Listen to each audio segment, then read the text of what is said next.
We're always told that being super smart is the ultimate advantage in life. But what if there's a catch? A pretty big one, actually. Today, we're going to dig into the surprising psychology behind why high intelligence can sometimes be a fast track to feeling, well, pretty lonely. So let's just get right to it. Why is it that this trait we value so much, this thing we think is such a gift, so often leaves people feeling completely disconnected? The answer, as you're about to see, is way more complex than you might think. I mean, think about it. Since we were kids, we're basically programmed to believe that being smart is a superpower. It's the key to solving any problem, acing every test, and just winning at life. It's sold to us as this pure, simple gift with no strings attached. But here's the twist. The research is starting to show that this so-called superpower can have a serious downside.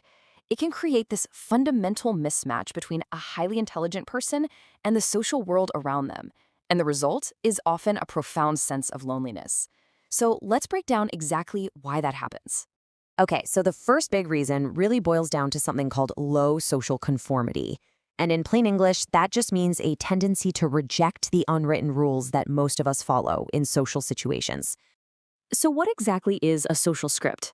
Well, think of it like the default setting for most conversations. You know the drill, the small talk about the weather, the polite, how are you, where you're not really expecting a deep answer. It's all those predictable paths we take to keep conversations running smoothly and comfortably. And this really gets to the heart of the problem. On one hand, you have typical social interactions, and their main goal is just harmony, fitting in, keeping the peace.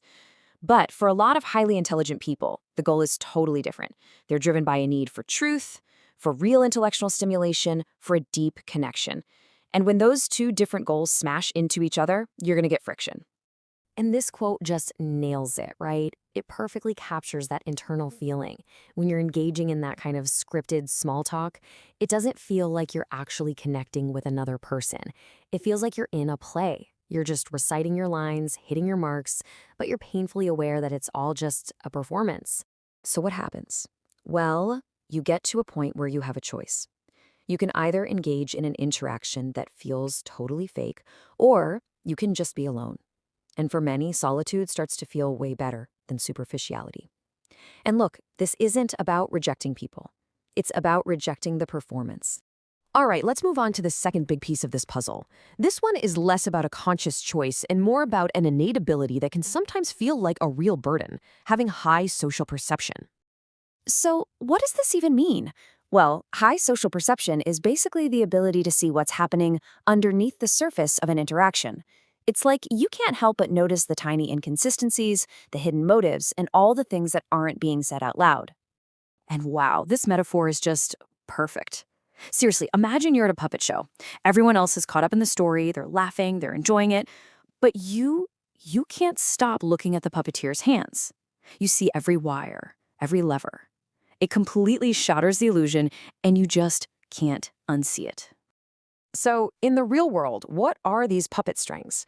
Well, they're the polite little lies we tell each other. They're the hidden agendas behind a compliment. They're the emotions that feel totally performed for an audience. And most of all, it's those glaring inconsistencies between what a person says and what they actually do. And you can imagine, right, being constantly aware of that gap between what's on the surface and what's really going on. It's just dreaming. It becomes so hard to trust people and build a real connection when you feel like you're only ever talking to their carefully crafted public image. So, what's the end result of all this? This chart kind of sums it up perfectly. This high perception, it acts like a filter. Look here, the number of superficial, surface level connections, it just tanks. Your overall social circle gets much, much smaller. But, and this is key, the value you place on those few deep, authentic connections, it goes through the roof. It becomes all about quality over quantity. Okay, so let's put these two big ideas together, rejecting the social script and seeing through the facade, and really look at the tough trade-off that this creates. So here's the path we've been tracing. It's like a domino effect, really. It all starts with that high perception. That ability makes you see inauthenticity everywhere. And as a natural reaction, you start to reject the social scripts that feel fake. And the unfortunate, often unintentional result of all that is isolation. Now, I have to stop here and make this super clear because it's so important.